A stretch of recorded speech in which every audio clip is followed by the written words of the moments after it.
This is a Fox News alert. The Trump administration just announced the winners of the hotly anticipated fake news awards. Chief national correspondent Ed Henry is at the White House with the results on the red carpet. Hey, Ed. Tucker, good to see you. As you know, there's been this anticipation. What will the president do? He's been teasing this out for a couple of weeks now. He's now listed about a dozen fake news stories, in his words, that he wants to highlight. We're going to run through the top five, starting with number 5, the president calling out the Washington Post for, in his words, falsely reporting a massive sold-out rally in Pensacola, Florida, as being empty. He says a dishonest reporter showed a picture hours before the event started, and it was much, much bigger.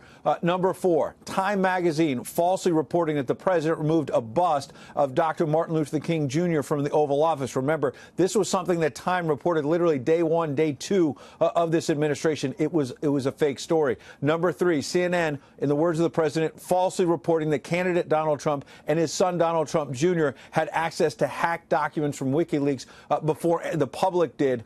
That was not true. Had to be retracted as well. Number 2, the president going after ABC News' Brian Ross. In the president's words, in this thing just tweeted out, Brian Ross, quote, chokes and sends markets in a downward spiral with false report. Remember, that was about retired General Michael Flynn and pleading guilty to that charge of lying to the FBI. Brian Ross suggesting that this dated back to actual collusion in the campaign. That had to be walked back. That was not true. The stock market crashed on that initial fake news. The president calling that out. Finally, number 1 in the president's estimation for the 2017 Fake News Awards. I know you've been waiting for this, Tucker.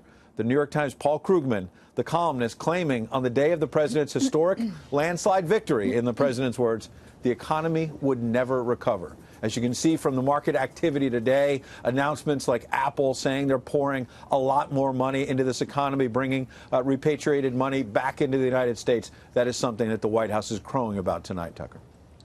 Paul Krugman. Unbelievable. Ed, thank you. Good to see you. Great to see you.